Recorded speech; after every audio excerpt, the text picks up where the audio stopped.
یہ صدائے حریت جموں کشمیر ہے۔ کشمیر اپڈیٹ کے ساتھ ابن سلام۔ کشمیریوں پر غیر انسانی پابندیاں آج 78ویں روز بھی جاری رہیں۔ چپے چپے پر بھارتی فوج تعینات ہے، جس کی وجہ سے وادی اور جموں کے مسلم اکثریتی علاقوں میں خوف اور غیر یقینیت کا ماحول قائم ہے۔ دوسری طرف کشمیریوں کی سول نافرمانی کا سلسلہ بھی جاری ہے۔ بری طرح متاثر ہونے کے باوجود وہ بھارتی جبر و استبداد کے سائے میں معمولاتی زندگی انجام دینے پر آمادہ نہیں ہو رہے۔ بھارتی حکومت بنیادی حقوق کی ایک اور سنگین خلاف ورزی کرتے ہوئے کشمیری نظر بندوں کو رہائی کے عوض بانڈ پر دستخط کرنے پر مجبور کر رہی ہے۔ اس یک طرفہ اقدام کے ذریعے نظر بندوں پر یہ شرط عائد کی جا رہی ہے کہ وہ 5 اگست کے اقدام کے خلاف اور تحریک آزادی کے حق میں کوئی سرگرمی نہیں کریں گے۔ شرائط میں ان پر 50,000 کا جرمانہ بھی شامل ہے۔ ریاسی میں ہندو انتہا پسند تنظیم RSS کے کارکنوں نے مسلمانوں پر دھاک بٹھانے کی غرض سے ایک مارچ کیا۔ مخصوص وردی میں ملبوس یہ کارکن کئی علاقوں سے گزرے اور شرنگیز نعرے بلند کیے۔ اس موقع پر ان کے رہنماؤں نے تقریروں میں بھارت کو ہندو ریاست بنانے کے عزم کا اعادہ کیا۔ پاک فوج نے آزاد کشمیر میں نام نہاد تربیتی کیمپ تباہ کرنے کے بھارتی دعووں کو قطعی جھوٹ قرار دیتے ہوئے چیلنج کیا ہے کہ اسلام آباد میں قائم بھارتی سفارت خانہ غیر ملکی میڈیا کو آزاد کشمیر میں ساتھ لے جا کر اپنی فوج کے دعوے کو ثابت کر سکتا ہے۔ ادھر برطانیہ میں 2 اور اراکین پارلیمنٹ میٹ روڈا اور ڈاکٹر فلپس لی نے کشمیر میں غیر انسانی پابندیوں کی مذمت کرتے ہوئے کشمیریوں کی حقی خود ارادیت کی بنیاد پر مسئلہ کشمیر کو حل کرنے پر زور دیا۔ اپڈیٹ ختم ہوا۔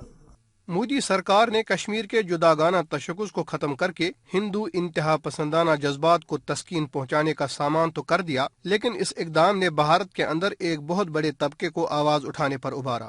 اس حوالے سے سنتے ہیں Jammu Kashmir people's freedom league کے چیئرمین اور حریت کانفرنس آزاد کشمیر شاخ کے سینئر رہنما محمد فاروق رحمانی کی گفتگو۔ یہ بات خوش آئند ہے کہ ہندوستان کے لوگ کشمیر کے بارے میں حکومت ہند کے فیصلوں کو مسترد کر رہے ہیں۔ یہ ایک نئی لہر ہے جو ہندوستان کے ہر گوشے میں پھیل رہی ہے۔